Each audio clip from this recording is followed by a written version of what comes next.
maa ngi leen di nuyu ku si ne sa tur ak sa sant di jël nuyu ji di ci jiital ki nga xamante ni tey moo tax ñu taxaw fii di leen remercier muy le président de la République le président Macky Sall yàlla dafa def ni tey moom la jox ndam li muy le président de tous les Sénégalais donc ñu ngi koy nuyu di ko remercier di ko féliciter mais aussi di ko encourager ci mission bi nga xamante ni moom lañ ko jox pour quinquennat bii di ñëw mu mën a diriger Sénégal mu nekk Sénégal des lendemains meilleurs mais aussi dañuy sant bu baax di remercier la présence de tous les responsables de la coalition Benno Bokk Yaakaar ici présents su ma waxee coalition Benno Bokk Yaakaar il y a les parties prenantes il y a les alliés il y a les mouvements de soutien il y a les leaders d'opinion il y a les imams il y a les responsables de quartier des associations donc ñoom ñu ñëpp tey ñëw nañ répondre à l'appel mais dama ciy simple rek nuyu si le doyen des sages Brin Ndiaye sa kàddu rafet na mu bool si ànd ak tous les sages de la coalition Benno Bokk Yaakaar remercier la jeunesse de la coalition Benno Bokk Yaakaar seen kàddu rafet na le COJER donc yéen ñu fi teew ñëpp ñu ngi leen di remercier imam yi nga xamante ni ñëw nañ fi toog mais aussi di remercier les femmes de la coalition Benno Bokk Yaakaar dirigée par notre sœur Déthié Ndiaye elle est fortement représentée par ici sunu yaay Mariam Diop Sylla ak délégation bi nga xamante ni moom la àndal donc tey su may remercier képp koo xamante ni rek tey nekk nga responsable ñu yónnee nga fi envoyé sa délégation gis nañ la délégation du ministre directeur de cabinet le coordonnateur départemental Augustin Tine teew na fi la délégation du vice-président de l'Assemblée nationale Abdou Mbow teew na fi mais aussi la ministre Ndeye Tické Ndiaye délégation teew na fi docteur Pape Amadou Ndiaye yónnee na le président Mamadou Gningue yónnee na Babacar Fall yónnee na Babacar Pascal Dione yónnee na donc tey bu may lim damay juum le président Habib Niang donc tous les mouvements de soutien yi nga xamante ni ñu ngi nekk Thiès yónnee nañ fi seen i délégation mais aussi de remercier les imams waa ñoom imam Omar Dem ak ñi ñu àndal ñëpp teew nañ mais damay jox mention spéciale les jeunes de la coalition Benno Bokk Yaakaar COJER di ñoo xamante ni am na une identité remarquable fii ci Thiès di appeler à l'unité à la fédération pour que ñu mën a xam ni kat benn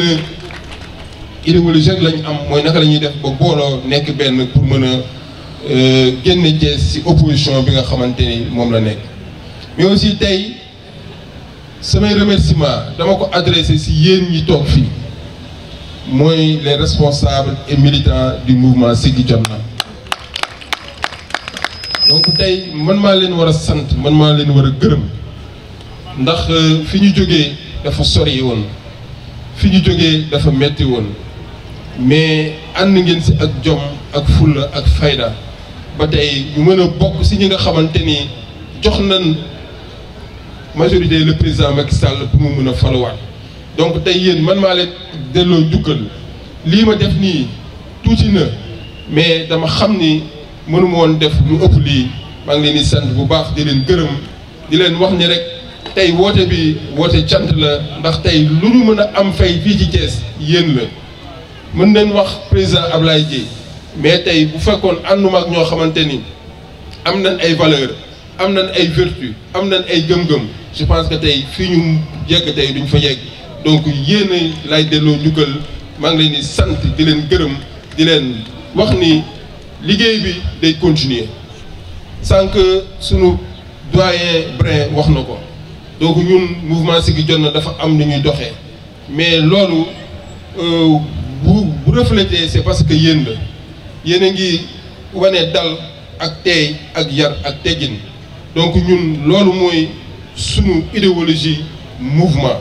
du ñu xuloo du ñu xaste du ñu wax na ko sunu noonu li ñu tax ñu jóg mooy liggéeyal Thiès liggéeyal Sénégal jàppale président Macky Sall ndax vision moo ñu tey ay projet moo ñu doy moo tax ñu taxaw ni fu mu taxaw nañ fa taxaw ngir jàppale ko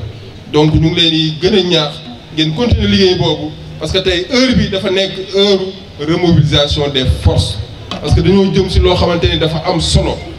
mooy les élections locales yi nga xamante ni mooy waaj a ñëw tey nag dama ni ñun dafa am noo xamante ni ñoom la ñuy doxee man dama am benn discipline boo xamante ni fu ma nekk moom laay teg tey ñu ngi dégg ay déclaration de candidature mais tey li ñu war mooy li nekk fii Thiès du benn nit moo ko fi mën a jëlee du Ablaye Dieye moo mën a taxaw ni dama fiy jëlee cette opposition orange du peut-être ma sàmm moo tax dañoo war a woote un consensus et là je déclare que je serai le fer de lance pour appeler à la fédération pour appeler à tous les responsables de la coalition Benno Bokk Yaakaar ñu toog autour d'une table discuter dialogue pour ñu mën a àndandoo demandoo ci élection yi ensemble bañ a dem dans la division mais aussi bañ a dem dans la dispersion parce que bu ñuy jaaree ne ñi la jaar ñee du tax li fi nekk ñu mën koo jëlee donc tey je lance un appel à tous les responsables jiital ci suñu coordinateur départemental Augustin Tine na woote un dialogue na woote na ñëpp ñëw ñu toog autour d'une table waxtaan ci élection yi nga xamante ni moom la ñu jëm ndaxte foofu la ñu war a jëlee les décisions pour que ñu mën a jël ndam li te tey man Ablaye Dieye je tends la main à tout le monde à l'unité nañu booloo nekk benn te xam ni fi ñu jëm du ku nekk rek mooy taxaw ne man dama bëgg a nekk maire kii ne dafa bëgg a nekk maire dañu toog ñu waxtaan bu juboo def benn bloc àndandoo pour que ñu mën a jël gouvernance locale bi teg ko ci loxoy président Macky Sall parce que dañoo signé ak moom benn pacte d'alliance te pacte alliance boobu du ñu ko teggi mukk tant que ñoom ni mu ko doxalee mu ngi koy doxalee ñun dañuy ànd ak moom le mouvement Siggi Jotna est toujours derrière la coalition Benno Bokk Yaakaar donc fu ñu jaar foofu la ñuy jaar lu ñu wax loolu la ñuy wax mais it nous allons jouer notre rôle comme niñ ko xamee ñun ku ñu gis rek xam ni nous serons toujours aux avant-postes donc dina nekk ci kanam ba li ñu bëggal Thiès mën koo am donc ñu ngi leen di remercier encore di leen sant di leen gërëm te xam ni yéen la ñun la ñoo bokk lépp ñoo yëkkatindoo di dóorandoo di sant ñi nga xamante ni teew nañ fi ñëpp waa commune su may wax damay wax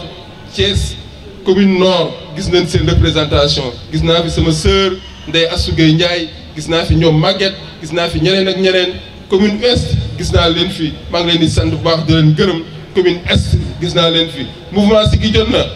moom il a fait le maillage de toutes les communes de Thiès ñun suñuy empreinte teg nañ ko fépp ndax liggéey moo ñu tax a jóg liggéeyal Thiès moo ñu tax a jóg nous avons une pensée globale pour des actions locales ñun loolu moo ñu tax a jóg faire développer l'entrepreneuriat de la jeunesse tey li ñuy xaar ci président Macky Sall du ay poste de nomination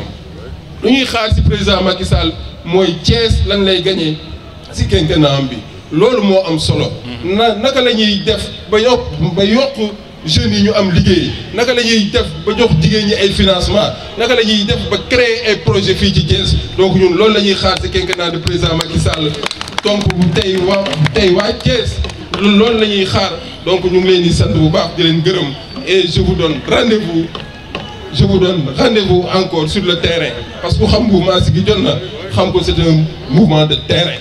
faire des actions sociales dugg ci terrain bi convaincre nit ñi waxtaan ak ñoom pour que enfin Thiès soit sur l'escarcelle du président Macky Sall je vous remercie et je convie à